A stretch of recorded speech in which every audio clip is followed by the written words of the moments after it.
Let's look ahead to the NBA's in-season tournament semifinals on Thursday, what we can do to stream in, some injury updates, all of that. It's coming up. Michael Bolton. Thanks, Josh. It's Michael Bolton here, and it's time for another episode of the Locked On Fantasy Basketball Podcast. Let's get to it. Let's get to it, indeed. You are Locked On Fantasy Basketball, your daily fantasy basketball podcast, part of the Locked On Podcast Network.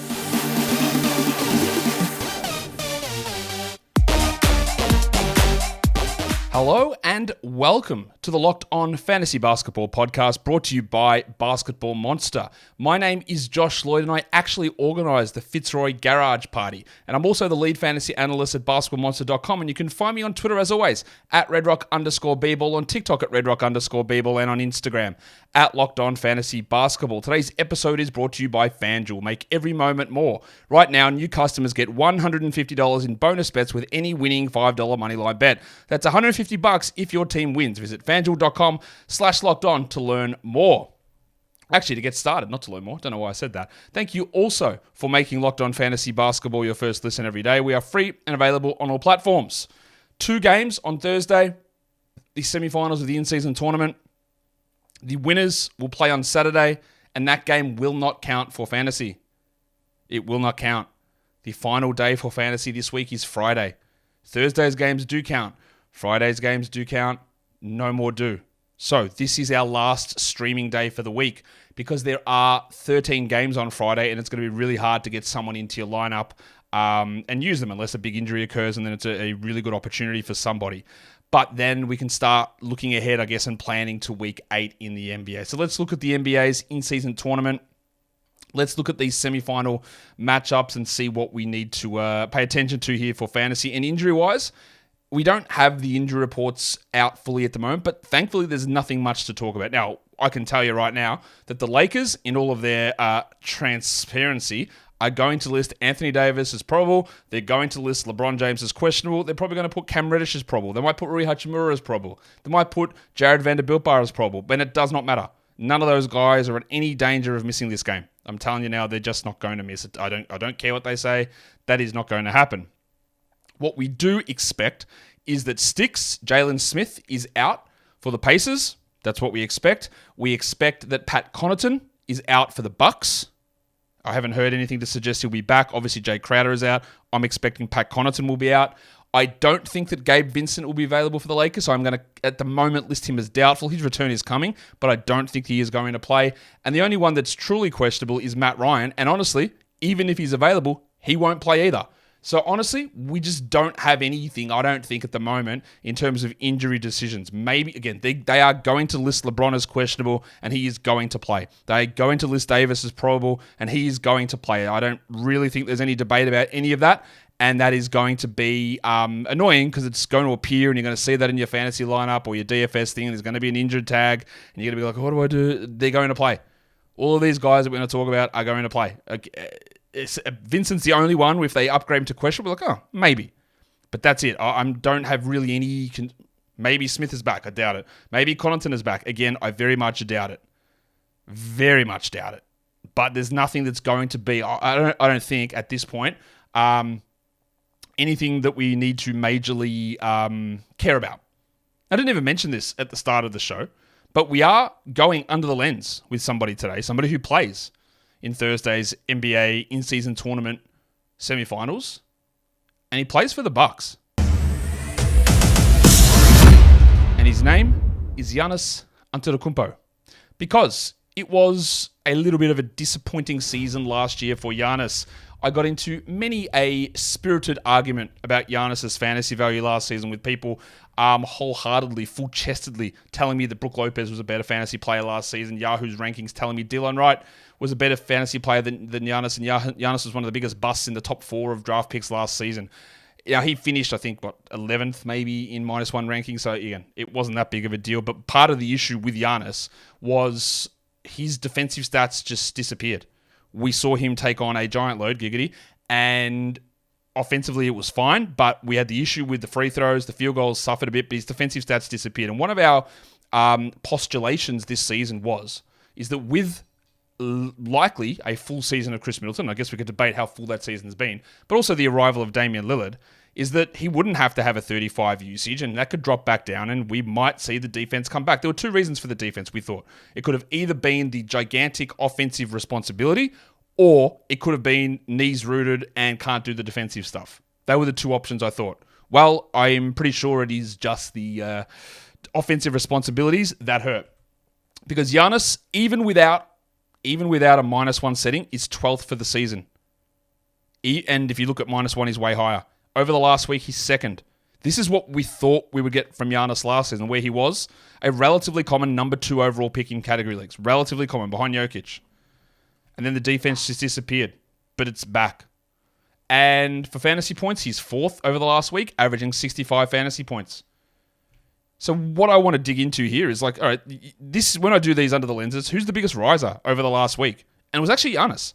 He's taken a big step up. And to go from a big step up being like, 7th up to 2nd, well, that doesn't seem like a huge step. It is in terms of overall value. Getting to that level is huge.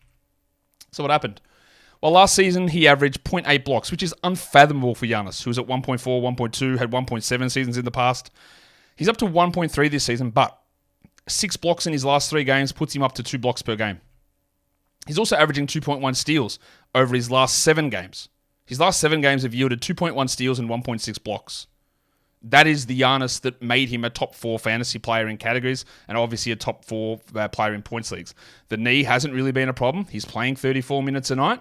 And one thing that is really interesting is for the season, last season his usage was insane, 38%. We said, okay, all right, that's going to pull back. The year before he was at 34. This season he is down at 34. So he's reverted back to that old number. But with the numbers elevating, the usage is down. He's at 31% over the last 2 weeks, 31.8 over the last 3 games. But it doesn't actually matter. It doesn't impact his fantasy value. He's still averaging really high numbers in scoring. And part of the reason that his usage is down is that his free throw attempts are only 6 per game over the last 3, and that's part of what usage is. He's still averaging 31 and 11 with 8 assists. But he's been able to focus a little bit more defensively with those huge steal numbers. Combined 4.3 steals and blocks over the last 3 games. So usually when we look at these things and guys taking big steps forward, it's a big minutes increase, it's a big shooting increase, it's a big usage increase. Where Giannis has gone the other way. He's actually decreased. And his offensive load number, which is thanks to Crafted NBA for that stat, it's at the 94th percentile. Still really high. That's the lowest number. His offensive load is the lowest number it has been since 2018. So he is doing the least on offense that he has done since 2018, so 6 years. It's the lowest his offensive load has been. His offensive responsibility and offensive load, how do they calculate if I just read the thing? Offensive load is assists, it's box creation, it's turnovers, it's field goal attempts, it's free throw attempts. And box creation, if you don't know, is an estimate per 100 of the number of open shots created for teammates. So it's not only just assists, so offensive load is assists and shots and turnovers plus open looks for teammates. And it's the lowest that it's been since 2018. Yet he's doing all of this fantasy stuff, again showing that Giannis' value doesn't have to be through big usage. And what he's doing at the moment, you say it's probably not sustainable with those steal and block numbers, but being very good and being a first-round guy is not dependent on him being sky-high in usage. He's still very high, obviously, but not being super sky-high and not being the number one guy. And the impact of Lillard being there and taking the ball out of his hands hasn't done actually anything. It's actually made it easier for him. He's been a better fantasy player by having somebody else to do offensive stuff, which, again, we did sort of think maybe could happen, but we weren't certain. We couldn't be certain. And it's happening now, and it's getting better and better and better. And yes, Giannis is a punt free throw guy. 100% he is. You can still win weeks with Giannis on your team in free throws. In Roto, you're not going to be really competitive, but you can still win weeks. It is. I've demonstrated this a million times in the off-season, preseason.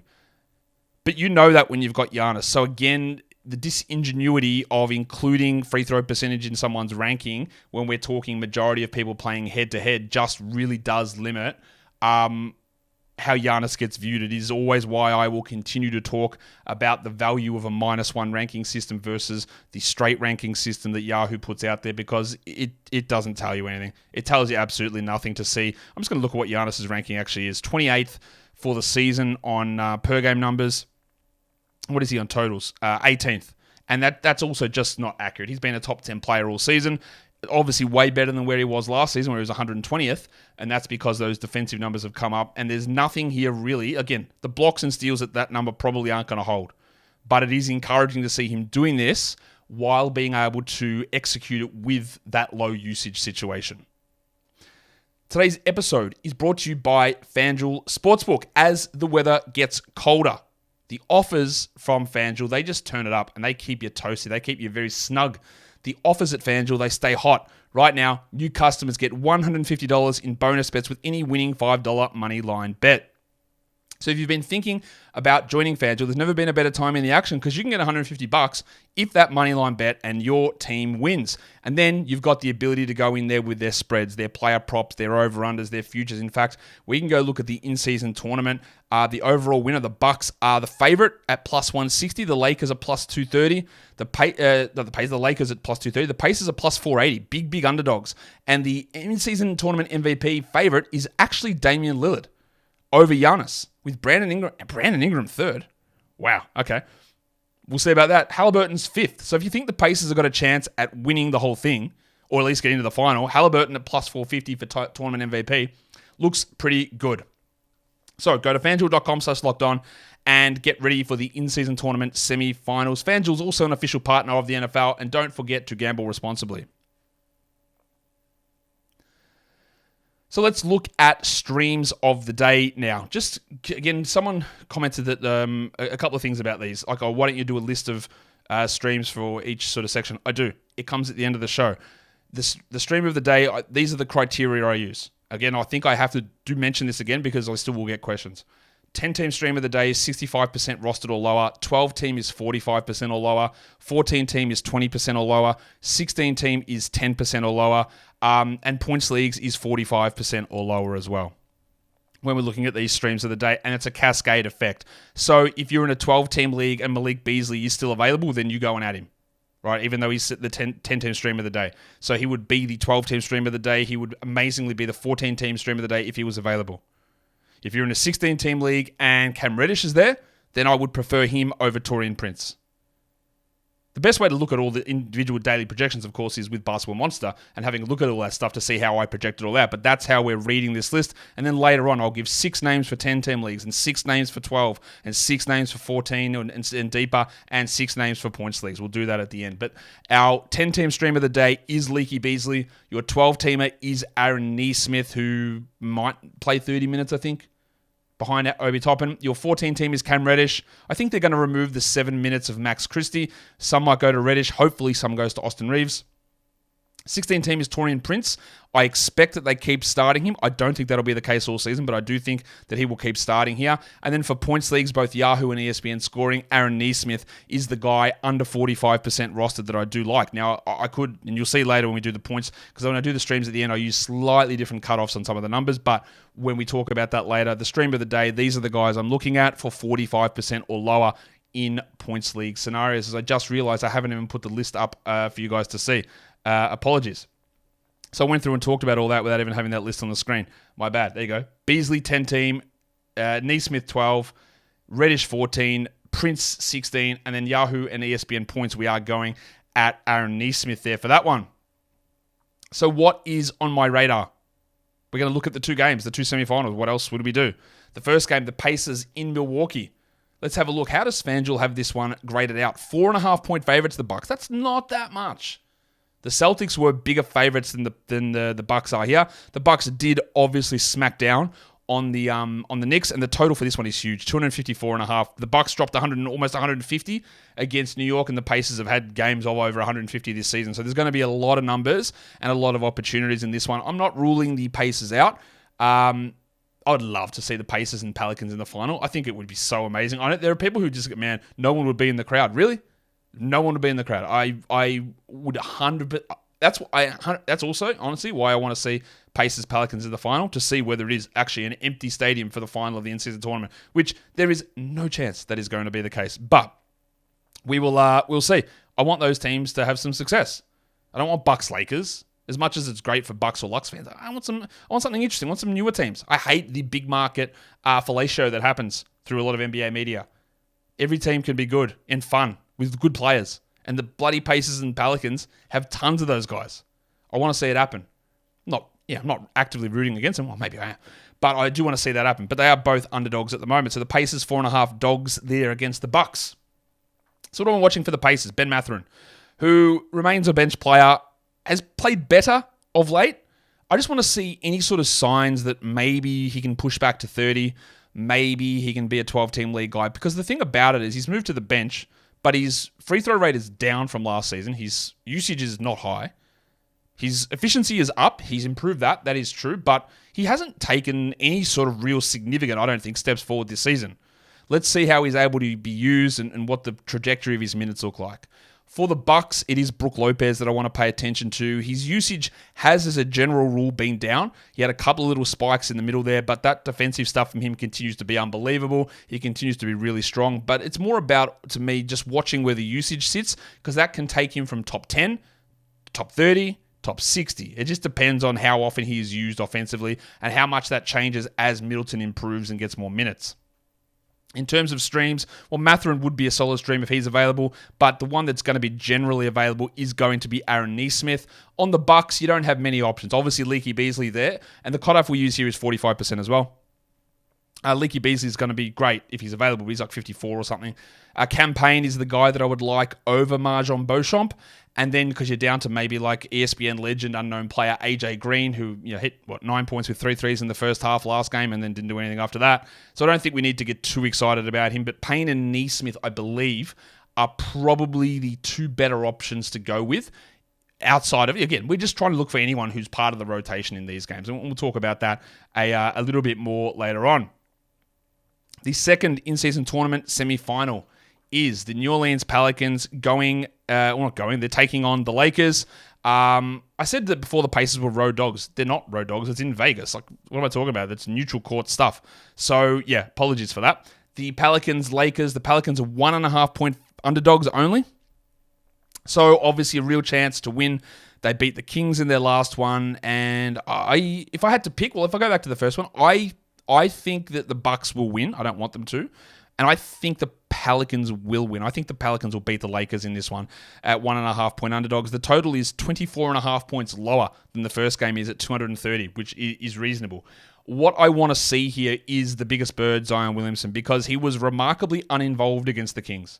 He really couldn't get anything going. They actually kept his minutes low as other guys got it done. And he had been really starting to trend up. Like really starting to put together good numbers. Steal rate improving, free throws improving, field goals getting back to normal. And last game was a bit of a downer. So with everyone available, CJ, Trey, Ingram, it's been weird. In some games, you've seen Ingram take a backseat. In some, you've seen Zion take a backseat. How does this all shake out? Or is it going to end up a bit like the Clippers with Westbrook, Harden, Kawhi, and Paul George, where the usage sort of fluctuates quite a bit? So let's see where Zion fits. Can he be useful when he's not being this number one usage sort of a player? Because that did happen last game, and it was interesting to see. For the Lakers, Austin Reeves. It's very clear to me that Reeves still is their third best player. Russell's had a few good moments, but this starting Cam Reddish and playing Cam Reddish more minutes than Austin Reeves is nonsense. I don't understand why they're doing it, but they continue to do it. So let's see where Reeves sits. So his minutes at the moment do still indicate a pretty significant buy low. And I think just at some point, we've got to get him back to 30 minutes. It doesn't really compute with me that he's obviously not playing at his best. But he shouldn't be battling Max Christie for rotation minutes. So let's see where Reeves sits here. In terms of streams, I am looking for the Pelicans at Jose Alvarado. Dyson Daniels, who knows if he plays at all. Jordan Hawkins probably won't play. Cody Zeller may or may not play. Alvarado versus Najee Marshall is probably the debate that we're having there. And I think Alvarado is the guy that we want to look at because he's got the ability to have 4 steals in 16 minutes. And that's enough to at least consider in that scenario. Well, for the Lakers, it is probably Reddish because he can also get 4 steals. Christian Wood's out of the rotation. Rui Hachimura is a generally bad category league player. Jared Vanderbilt's somewhat limited with his playing time at the moment. I'm just going to default to a guy that's starting in Reddish who's probably going to play 30 minutes in Reddish. And that just gives you more upside for more numbers to be accumulated. He might have a weird game where he goes 6 for 7 and has 22 points. And that's just enough to get you something there versus trying to rely upon Jared Vanderbilt by getting a steal and 5 rebounds in 14 minutes. Today's episode is also brought to you by Prize Picks. Prize Picks is the largest daily fantasy sports platform in North America, and they're also the easiest and the most exciting way to play DFS. It's just you versus the numbers. It's no salaries, it's no spreadsheets, it's not you against thousands of people. They put a player stat up, a player projection, and you look at it and you just drop a more or less on it. That's all you need to do. Between 2 to 6 of those goes into an entry, and you can win up to 25 times your money back if you get those right. You can do it for multiple sports. You can do it for the NBA and the in-season tournament. You can do it for NFL games. You can do it for college football bowl games and playoffs coming up, NHL. All of that stuff is available over on Prize Picks. They've even got these combo leagues as well, where you can go into the specials league and get a combo between basketball and football, like the combination of LeBron James three-pointers and Travis Kelce receptions. They'll put a number up and you'll say more or less. Really easy to do. It is so simple. It is so straightforward. So go to prizepicks.com/LockedOnNBA and use the code LockedOnNBA for a first deposit match up to $100. That is prizepicks.com/LockedOnNBA and use the code LockedOnNBA for a first deposit match up to $100. Prize Picks is daily fantasy made easy. Now, there's no back-to-backs this week, which I really find it interesting. The NBA is like, rest actually, we've found that rest doesn't actually contribute to injuries at all, actually. No, we haven't seen that. But also, no in-season tournament game will be on a back-to-back. It will not be a second game of a back-to-back for no real reason. No, none at all. But no, we will never have it on a back-to-back because, back-to-backs are cool and all, but it's just a coincidence, actually, that none of the games fall on a back-to-back. Well, we didn't actually mean this at all. So yeah, no back-to-backs this week, so we can't get 2-for-1s. There's no chunky stuff going on because we can't stream Friday, we don't play Saturday, we don't play Sunday, and then we start the chunk stuff coming up later for next week in week 8. So what do we do now? Let's just go through those lists of stream options. And we start with 10-team leagues. Again, we cascade here. So whatever size league you're in, you can start at the top of this list and work your way down. But these ones are going to have more guys available for 10s. And we start with Leaky Beasley at 57%. That is he shouldn't be available in that many leagues. He is going to cool off at some point, but at this point we don't care. He just should be rostered. Aaron Nesmith sits at 15%. That's a great stream right across the board. Obert Toppin is at 54%. Now this man barely blocked a shot in his life until getting 6 in the last 2 games, but playing backup center at least puts him in a better position to do that. His field goal percentage is up. Jalen Smith is out most likely. So Toppin is a very good stream as well. You got Ben Mathurin there at 49%. Great option. If he's in your 12s, I'd stream him in as well. We just want guys who are going to touch the ball and get minutes. And that is how I'm looking at these players. And that's why Cam Reddish comes in 5th. He's only 17% rostered, sure. But again, a 30-minute likely starter who has 3 to 4 steal upside, who has 3 to 4 triples upside, who could score 20 points, who could score 4, but could score 20 is worth it. And then the last guy in the 10-team streams is Rui Hachimura. Now, this is also a man who I don't think does a lot. We know this, but he can get hot. He can have a game where he shoots 6 of 7, has 18 points with 1 rebound, 0 assists, 0 steals, 0 blocks. But if he does that, they'll play him 23 minutes. And that's what we look at. So again, if these guys are in your 12s, you can look at them. But we're looking at the top 6 guys there for 10-team leagues. In your 12s, Taurean Prince is there at 10%. A starter, 25 minutes. We know this man can go 9 of 9 or 0 of 9. That's what he does. Opportunity is what we're almost basically chasing at this point. Jared Vanderbilt by 12%. Might get you a field goal percentage bump. Might get you a steal or 2, some rebounds. Especially if offensive rebounds is a category for you. Jose Alvarado comes in at 4%. We know the steals upside is there and we feel really confident he's going to play minutes. That's what we're looking for. And then it gets rough, man. Marjon Beauchamp at 1%. I know that Beauchamp's going to play. I don't know that he's going to do anything, but I know he's going to play 15 to 20 minutes. So there's something there. Timothy John McConnell. Now we get Niffy. Last game he played ahead of Nembhard. No guarantee it happens again. But TJ can have 5 assists, 3 steals in 10 minutes. And that's at least when you're looking for something. Look, all of those numbers are better than 0, which is what you would get if you didn't play someone on Thursday. And then Campaign at 3%. Was pretty good against the Knicks, but at least we know that he's going to be a rotation piece. It might be 10 minutes, it might be 15, but it's enough for us to pay attention. And then deeper leagues, I couldn't even give you the full 6 here. Najee Marshall at 5%, solid, right? At least he's a rotation guy ahead of Dyson Daniels. Jackson Hayes, he might get 6 minutes, but he could have 3 rebounds and a block. Like, that's rough, but it's better than 0. Andrew Nembhard at 3%. I don't even know about this one because he sort of lost his role to McConnell. He played 5 minutes last game, but he might actually pop up with 12. And we're just talking about guys like I'd much rather him than an Oscar Tshiebwe, for example. And then the last 2 are 0% rostered. AJ Green popped off for the Bucks last game. Is that a realistic expectation? 100% no. But we're bottom of the barreling here. And the last one is Cody Zeller, who honestly might play 0 minutes. But are the Pelicans going to go with those Zion at center lineups as much against Anthony Davis, or will Zeller have to chip in with 5 or 6 minutes as the backup center? That's a question that I don't know the answer to, but I would lean that they would probably want to at least get Zeller out there for a little bit. These are not great options very clearly, but if you're just looking to get something into your team and it doesn't cost you long term, that's what we can look at.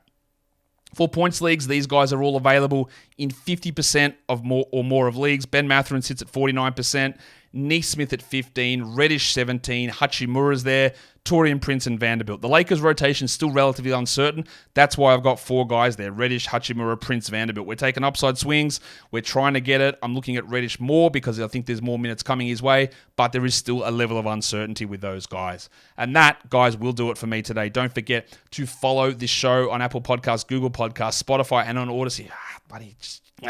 On YouTube, thumb it up, leave your comments down below, subscribe, ring the notification bell. Guys, we are done here. Thank you so much for listening, everyone. See ya.